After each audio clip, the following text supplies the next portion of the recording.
Do you know, I've been living in this country for all my life, for 50 years, and 25%, more than that, of my life was in public affairs. So I was married to a head of state. Jamais dans toute l'histoire, une première dame n'avait quitté l'Élysée avec un tel fracas silencieux.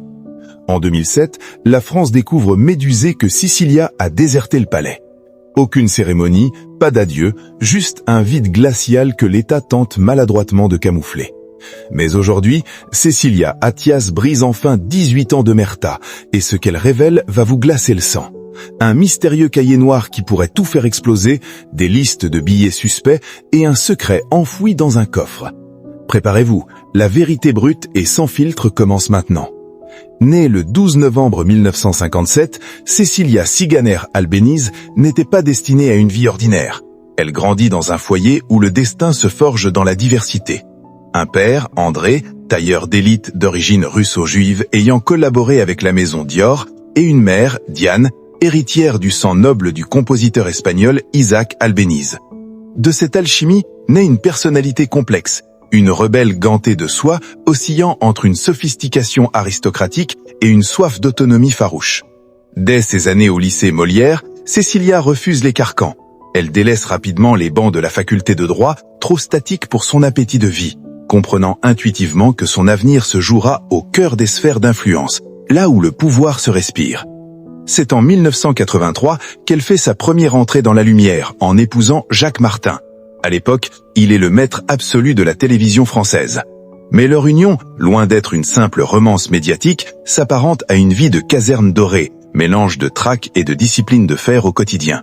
Ce premier mariage lui offre 2 filles, Judith et Jeanne Marais, mais surtout il lui donne les clés d'un royaume interdit, les cercles fermés de la politique et du journalisme, là où les réputations se font et se défont en un claquement de doigts.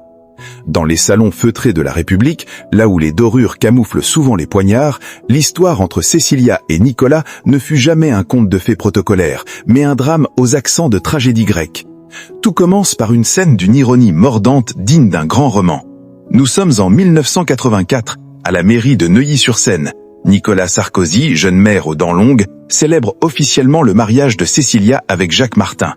Mais alors même qu'il prononce les mots sacrés unissant les époux, son regard croise celui de la mariée. Le coup de foudre est immédiat, brutal, interdit. C'est le point de départ d'une double vie vertigineuse. Mariés chacun de leur côté, ils plongent tête baissée dans une liaison sulfureuse, un tourbillon de rendez-vous clandestins et de lettres enflammées qui défient toutes les conventions bourgeoises de l'époque. Nicolas, fasciné par cette femme à l'élégance cosmopolite héritée de ses origines russes et espagnoles, voit en elle bien plus qu'une simple conquête. Il devine une stratège, son égale. Il était direct, sans filtre, un aimant, confiera-t-elle plus tard. Mais cette passion adultère est une bombe à retardement. Découverte lors d'un séjour au ski où des traces de pas dans la neige trahissent leur nuit volée, le scandale éclate inévitablement. Les divorces s'enchaînent dans la douleur et le fracas, pour qu'enfin ils officialisent leur union en 1996, sous le regard de témoins puissants comme Bernard Arnault. La naissance de leur fils Louis scelle ce pacte. Ensemble, ils partiront à la conquête absolue du pouvoir. C'est ici que la dynamique change. Cecilia refuse catégoriquement le rôle d'épouse trophée. Elle devient l'architecte occulte de l'ascension de Nicolas. Elle polit son image rugueuse, réécrit ses discours et tente de tempérer ses pulsions colériques lors de dîners interminables avec l'oligarchie parisienne. « Tu dois être plus humain, moins calculateur », lui martèle-t-elle, agissant comme sa seule boussole morale. Dans son ouvrage témoignage, Nicolas écrit « Ma vraie âme sœur, sans qui rien ne serait possible ». Des mots qui se voulaient romantiques, mais qui, avec le recul, résonnent comme les chaînes d'une dépendance toxique. Car derrière cette façade d'invincibilité, le duo fusionnel se fissure. Ce qui avait débuté comme une étincelle passionnelle se mue dans une relation vorace où l'ambition politique et la jalousie maladive se disputent les restes de leur intimité, transformant leur amour en un champ de mines émotionnelles. Leur quotidien bascule alors dans une atmosphère irrespirable. Fini la complicité des débuts, place à une surveillance étouffante. Lors des voyages officiels, les gardes du corps les talonnent comme des ombres accusatrices, violant chaque parcelle d'intimité restante. Les nuits blanches ne sont plus consacrées aux confidences sur l'oreiller, mais à disséquer fiévreusement les sondages autour d'un verre de whisky dans une tension électrique. La jalousie de Nicolas vire à paranoïa, un regard trop appuyé d'un conseiller ou un appel tardif d'un allié suffit à déclencher des crises dévastatrices.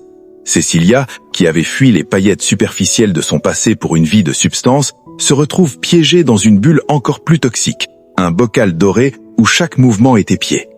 L'Élysée, ce palais avec les murs tapissés de secrets séculaires, ne fait qu'amplifier leur névrose. Ce que l'on appelle pudiquement les aspects dégradants de leur relation éclatent au grand jour dans l'intimité des appartements privés. Alors que Nicolas atteint le sommet de l'État, ministre de l'Intérieur puis candidat suprême en 2007, la pression révèle sa nature profonde. Un homme agité, sujet à des rages terribles qui font trembler le personnel. Des disputes homériques secouent leur nuit. Il l'accuse violemment de tiédeur politique, exigeant une soumission totale à sa cause. Elle lui reproche en larmes d'avoir sacrifié leur couple sur l'autel de son ambition dévorante. Nicolas, accro à son propre reflet de conquérant, la traite désormais comme une simple extension de son ego, un accessoire nécessaire à sa victoire. Je dormais à côté d'un homme qui ne m'écoutait plus. Tout ce que je disais devenait politique, confessera-t-elle dans une lettre privée déchirante. Elle n'était plus une épouse, mais un baromètre d'opinion. Et comme un poison lent, les infidélités s'invitent dans la danse. Nicolas, connu pour son appétit insatiable, collectionne les rumeurs d'aventures éphémères. Journaliste, mannequin chuchoté lors de réceptions, où Cecilia, le sourire figé et le regard vide, sirote son champagne en observant ce théâtre d'ombre. C'était devenu un champ de bataille psychologique où l'amour se confondait avec la possession pure et la tendresse avec une manipulation perverse. Mais l'estocade finale, celle qui fera imploser ce château de cartes, ne viendra pas de la politique. Elle porte un nom, Richard Attias. Dès 2005, lors d'un forum à Paris, Cecilia trouve en cet organisateur de sommets mondiaux ce que son mari ne peut plus lui offrir, une oreille attentive.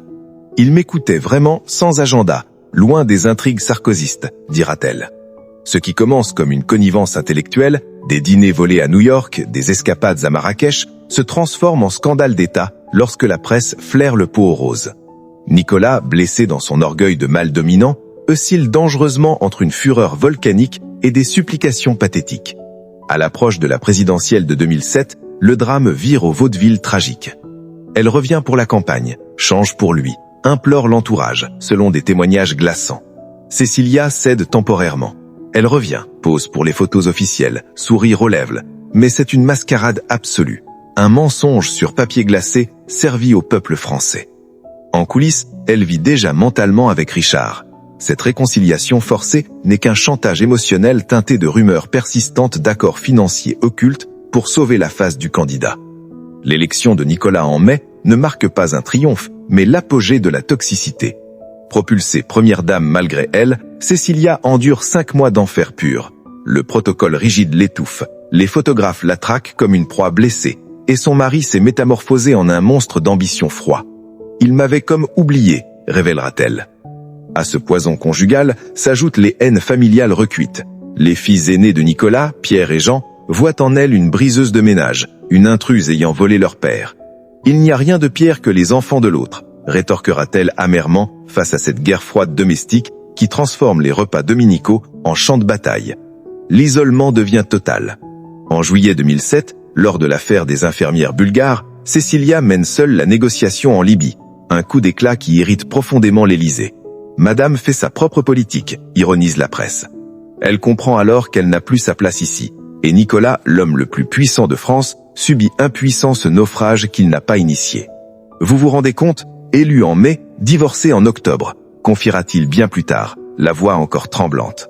Le 18 octobre 2007, le couperet tombe au tribunal de Nanterre, divorce par consentement mutuel, sans fanfare, juste un communiqué laconique qui laisse la France stupéfaite. Cecilia s'éclipse par une porte dérobée, portant avec elle non seulement sa liberté, mais aussi les cicatrices indélébiles d'une relation qui l'a consumée jusqu'à la moelle. Loin du tumulte incessant des intrigues parisiennes et des regards inquisiteurs qui l'avaient tant fait souffrir, Cecilia fait le choix radical de l'exil. Mais ne vous y trompez pas, il ne s'agit pas d'une fuite honteuse, mais d'un exil royal, une renaissance savamment orchestrée. En mars 2008, elle scelle son destin en mariant Richard Attias au cœur du Rockefeller Center de New York. Ce lieu n'est pas choisi au hasard, il incarne la puissance, la verticalité et la modernité, tout l'opposé des couloirs poussiéreux et chargés d'histoire de l'Élysée. En disant oui à Richard, elle opte délibérément pour une existence à des années-lumière des oripeaux de la République française. Fini les corvées protocolaires, les inaugurations de ronds-points sous la pluie et les sourires de façade imposés par les conseillers en communication. Son quotidien change de dimension. Il oscille désormais entre l'énergie électrique de Manhattan, le futurisme luxueux de Dubaï et la discrétion feutrée de Genève. Ensemble, Cécilia et Richard ne se contentent pas de vivre d'amour et d'eau fraîche. Ils bâtissent un véritable empire d'influence. À la tête d'une société d'événementiel global, Richard Atias & Associates, Cécilia retrouve enfin ce qui l'a toujours vibré. La stratégie de l'ombre, mais cette fois c'est pour elle et ses siens. Elle excelle dans l'organisation de sommets mondiaux exclusifs, comme le New York Forum, où se croise l'élite de la planète, des chefs d'État en exercice aux patrons du CAC 40 et aux visionnaires de la tech. Elle n'est plus et ne sera jamais plus l'ex-femme de. Elle s'est métamorphosée en une partenaire d'affaires redoutable et respectée, gérant avec une main de fer un patrimoine personnel estimé aujourd'hui entre 20 et 25 millions d'euros. C'est une revanche éclatante sur ceux qui la disaient finie, mais une revanche silencieuse, savourée à froid. Pas de luxe tapageur, pas de couverture de magazine People, pas de scandale inutile. Cécilia fuit les excès vulgaires pour cultiver un anonymat de grand standing, le fameux Quiet Luxury. Elle partage son temps entre des refuges d'exception, un appartement somptueux estimé à 6 millions de dollars surplombant la canopée de Central Park, et une villa aux allures de palais andalou à Marrakech, où le temps semble suspendu. C'est dans ces cocons qu'elle retrouve l'essentiel. Elle reste extrêmement proche de son fils Louis Sarkozy, devenu un essayiste brillant et respecté aux États-Unis. Loin des caméras, il savoure des repas de famille où la parole est enfin libre. La politique française y est évoquée, mais comme un lointain souvenir, souvent critiqué pour sa superficialité et sa violence. Un vieux monde qu'ils sont heureux d'avoir quitté. J'ai arrêté de m'excuser. On a trop parlé à ma place. On m'a trop inventé des vies qui n'étaient pas la mienne, confie-t-elle en privé. Aujourd'hui, en 2025, à l'âge de 68 ans depuis sa terrasse surplombant les eaux calmes du lac Léman, elle apparaît transformée, apaisée, sereine, presque intouchable.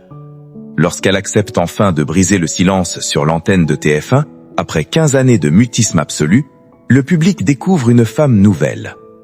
Ce n'est pas avec amertume ou colère qu'elle s'exprime, mais avec une lucidité chirurgicale qui force le respect. Le pouvoir dévore ce qu'il touche, il brûle les ailes de ceux qui s'en approchent trop, dit-elle en évoquant Nicolas avec une empathie distante, celle d'une survivante. Elle a gagné la paix de l'âme, c'est indéniable. Pourtant, son regard fixe face à la caméra trahit une dernière vérité que personne ne peut ignorer. Derrière ce silence élégant, elle sait des choses, elle détient des clés de compréhension que l'histoire officielle a préféré gommer. Et cette retenue est peut-être sa plus grande victoire. Mais si Cécilia a pu tourner la page avec une telle sérénité apparente, c'est peut-être parce qu'elle détient une assurance vie d'une valeur inestimable. Ce secret porte un nom qui fait encore frémir les initiés de la Sarkozy, le cahier noir. Souvent qualifié de légende urbaine, cet objet est pourtant l'un des éléments les plus intrigants et persistants de son passage éclair à l'Élysée. Bien que son existence n'ait jamais été officiellement confirmée, il hante les mémoires comme une épée de Damoclès suspendue au-dessus de la tête de l'ancien président.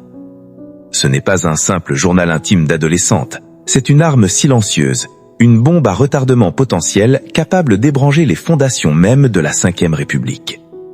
L'histoire de ce carnet naît au cœur des tensions paranoïaques de 2007. Alors que Nicolas accède au trône, Cécilia, conseillère de l'ombre devenue première dame malgré elle, se sent assiégée. Isolée, méfiante envers les courtisans qui changent de visage selon le vent, elle aurait commencé à noter. Selon des sources proches citées dans des enquêtes comme Cécilia la face cachée, elle glissait ce petit carnet relié de cuir noir lors de chaque réception, chaque dîner d'État. Un ancien collaborateur décrit une Cécilia qui, entre deux coupes de champagne, murmurait à Nicolas « Note ça, ça pourrait servir ». Mais très vite, ce qui devait être un aide-mémoire politique serait devenu un registre des compromissions. Le contenu présumé de ce carnet alimente tous les fantasmes. Il ne s'agirait pas seulement de commérages mondains, mais de secrets d'État bruts. On parle de listes de noms, politiciens véreux, hommes d'affaires opportunistes, journalistes complaisants. Des témoins anonymes évoquent des annotations manuscrites d'une précision chirurgicale sur des échanges entendus dans les couloirs du pouvoir. Un passage cité par un journaliste du Point glacerait le sang. Une telle promet 500 000 pour la com en échange d'un poste à l'intérieur. Cécilia aurait consigné les promesses verbales non tenues, les trahisons en temps réel, dressant la cartographie d'un monde où la loyauté s'achète et se vend. Mais le plus sulfureux réside ailleurs. Le carnet contiendrait les coulisses de l'affaire libyenne. Lors de sa mission commando à Tripoli en juillet 2007 pour libérer les infirmières bulgares, Cécilia a vu ce que personne d'autre n'a vu. Elle a négocié les yeux dans les yeux avec Mouammar Kadhafi.